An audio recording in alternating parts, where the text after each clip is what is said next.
আমরা যখন ছোট ছিলাম আমাদের স্বপ্নগুলো ছিল বিশাল। কেউ মহাকাশে যেতে চেয়েছি, কেউ বড় শিল্পী হতে চেয়েছি, কেউ তো বড় হওয়ার সাথে সাথে আমাদের স্বপ্নগুলো ছোট হতে হতে একটা চাকরি বা মাসিক বেতনে এসে আটকে গেছে। আমরা ভয় পাই। কিসের ভয়? লোকে কি বলবে, বন্ধু কি ভাববে। মনে রাখবেন, আপনার বিল যখন আপনাকে দিতে হয় তখন মানুষের কথায় আপনার কান না দেওয়াই ভালো। আজকের দিনে দাঁড়িয়ে আপনি যা করছেন সেটা কি সত্যি আপনি করতে চেয়েছিলেন? যদি উত্তর না হয় তবে আজই পরিবর্তনের শুরু করার দিন।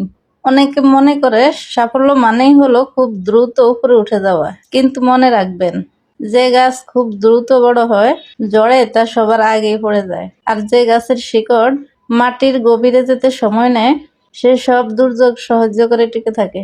আপনার পরিশ্রমের ফল আজ পাচ্ছেন না, তার মানে এই নয় যে আপনি ব্যর্থ। তার মানে হলো আপনি আপনার শিকড় মজবুত করছেন। নিজের উপর বিশ্বাস হারাবেন না। প্রতিদিন মাত্র 1% উন্নতি করার চেষ্টা করুন। আপনি 365% বদলে গেছেন। সাফল্য কোনো লটারি নয়, এটা হলো আপনার প্রতিদিনের ছোট ছোট অভ্যাসের সমষ্টি। পৃথিবীর সবচেয়ে বড় আদালত হলো মানুষের নিজের বিবেক। আয়নার সামনে দাঁড়িয়ে নিজেকে কি আপনি বলতে পারেন, আমি আজ আমার সেরাটা দিয়েছি? যদি পারেন তবে আপনি অলরেডি সফল। বিফলতা আপনার ভাঙতে আসে না, আপনাকে গড়তে আসে। লোহার উপর যত হাতুড়ির আঘাত পড়ে, লোহা তত বেশি শক্তিশালী ইস্পাতে পরিণত হয়। আপনার জীবনের কষ্টগুলো সেই হাতুড়ির আঘাত।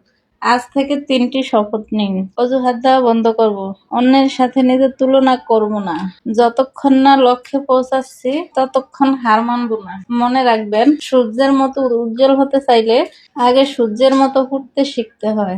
আপনার গল্পটা এখনো লেখা শেষ হয়নি, কলমটা আপনার হাতে। বীরের মতো নিজের ভবিষ্যৎ লিখুন।